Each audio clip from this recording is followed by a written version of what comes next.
I probably wouldn't want to lay my hand on that wizard's staff either.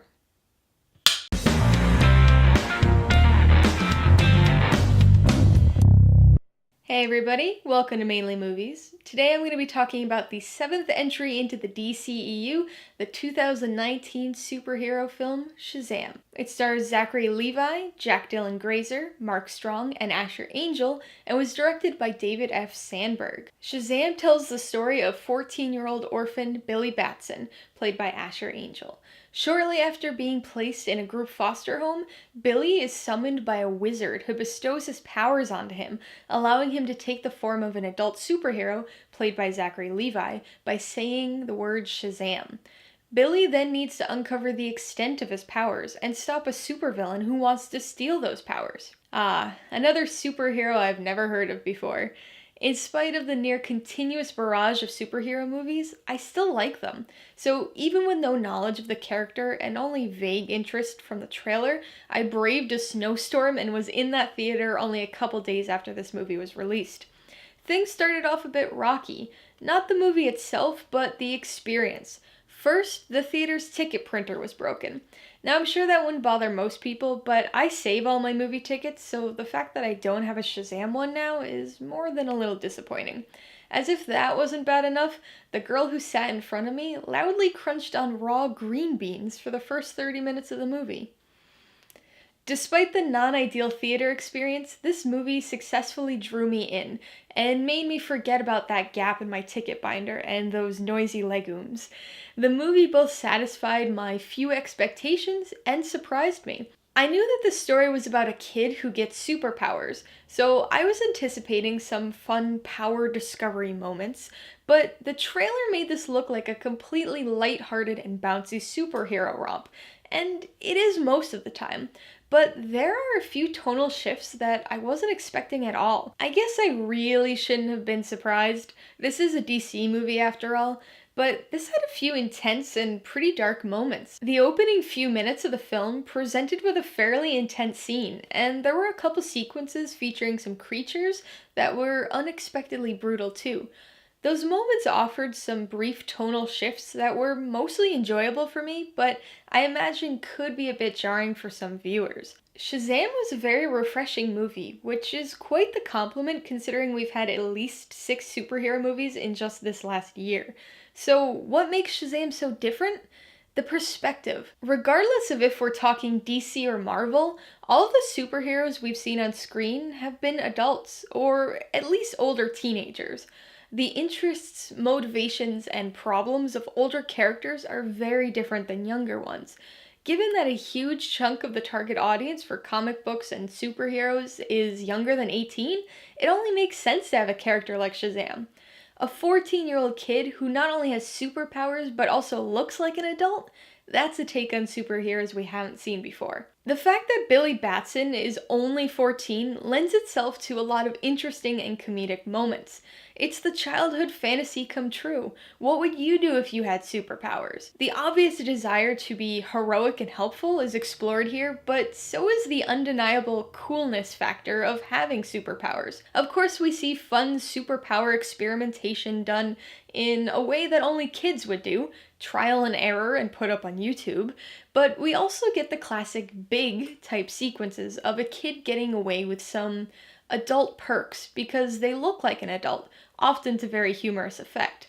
Zachary Levi, with his frenetic energy, was a perfect choice to portray this character in a believable way. The film's setting in the DC universe only adds to the unique perspective.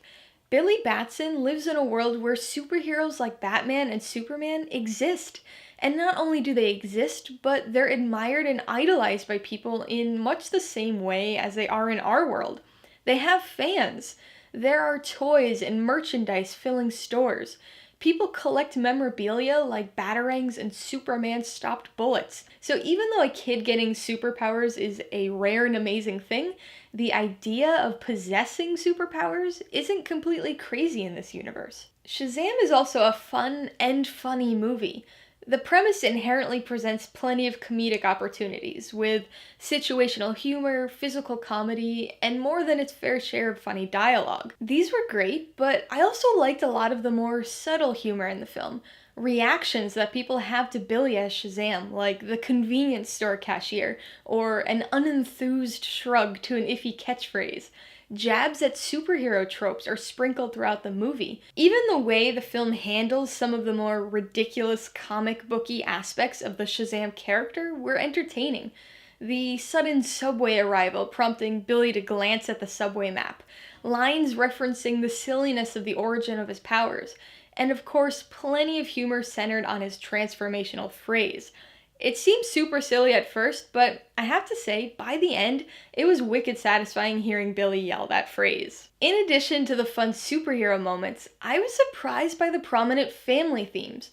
Billy's backstory was interesting and took some unexpected turns, evoking different emotions than you'd usually feel during an origin story. I thought the foster home family dynamic was great here too. The initial walkthrough was a little overwhelming with the number of new characters, but that introduction style really puts us in Billy's shoes. While I think there are a few too many characters for this somewhat rushed story, they do mostly get fleshed out and contribute to the plot in their own unique ways. Besides, I'm always on board with a family is what you make it message. Speaking of characters, I can't forget to mention Mark Strong as the film's villain. I think his character actually had a really interesting backstory, but they only end up utilizing it to make him a very one-note character. Honestly, he's a little dull as a supervillain. Despite his character, I did very much enjoy the movie's climax. The humor was maintained through the third act, and I appreciated the relatively low stakes. Relatively being the operative word here. It's refreshing these days to have a hero fight one villain, who had a little help here, without needing to contend with thousands of disposable enemy drones. The climax also featured something very unexpected for me, that I thought was a very cool turn in a movie like this.